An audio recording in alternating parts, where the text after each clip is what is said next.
L'arrivée d'un beau-parent peut venir bouleverser le nouvel équilibre familial, encore fragile.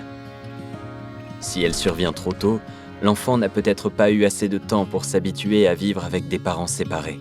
S'adapter également à la présence d'une nouvelle personne peut alors s'avérer difficile. On a dû vivre dans une autre maison avec papa, qui nous a présenté directement sa nouvelle femme. Ça s'est quand même passé assez vite. Je trouve qu'on n'a pas eu assez le temps de se retourner, de prendre nos marques rien qu'avec papa et rien qu'avec maman. Il est nécessaire de prendre en compte le temps d'adaptation de l'enfant, avant de le plonger dans une nouvelle dynamique familiale. Les jeunes peuvent avoir des difficultés à trouver leur place dans ce nouveau foyer. Ils peuvent se sentir exclus ou bien jaloux s'il y a d'autres enfants. Après, quand elle a rencontré à nouveau quelqu'un, et qu'elle m'a mise de nouveau sur le côté, ça m'a fait mal quand même, ouais. Quand je vois comment il se comporte avec les enfants de cette femme, ça me rend malade. Parce qu'ils peuvent faire tout ce que nous, on n'a jamais pu faire. Il est essentiel de dire à l'enfant qu'il est toujours important aux yeux de son parent, de réserver des temps parents-enfants privilégiés et d'établir des relations équitables entre les enfants. Des conflits de loyauté peuvent se manifester. Les jeunes peuvent craindre que le beau-parent veuille prendre la place du parent ou être confronté à des conflits entre le couple recomposé et l'autre parent. Je me dis qu'elle remplace pas ma mère, mais en même temps, j'ai peur qu'elle la remplace.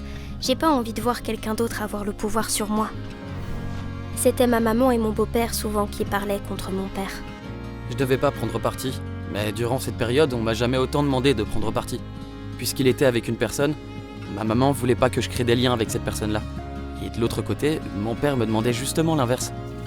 Une recomposition familiale peut raviver le conflit entre parents et replacer l'enfant dans des situations de triangulation néfastes pour lui. Il revient aux parents et à la famille élargie d'empêcher ces situations.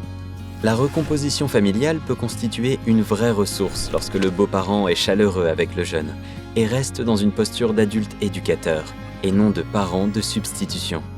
Il peut même aider à retrouver une certaine stabilité.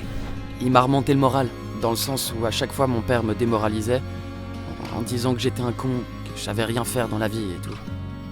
Et à chaque fois, mon beau-père me remontait le moral en disant « Non, c'est pas vrai, c'est pas vrai ». L'arrivée de mon beau-père a apporté une certaine stabilité. Il n'a pas du tout pris le rôle d'autorité, mais c'était quelqu'un de bien et de soutenant, donc il a vraiment aidé à améliorer la situation. Le rôle du beau-parent n'est pas simple à définir. Cependant, il doit respecter la relation parent-enfant, ne pas freiner la communication coparentale et créer un espace pour que le jeune trouve sa place. Besoin d'un accompagnement dans votre processus de séparation ? Retrouvez des outils et des liens utiles en description. Cette vidéo est inspirée et issue d'une recherche sur les séparations parentales menée auprès de 40 jeunes de 12 à 25 ans au cours d'entretiens semi-directifs par l'Université de Mons pour le compte de l'Observatoire de l'enfance, de la jeunesse et de l'aide à la jeunesse.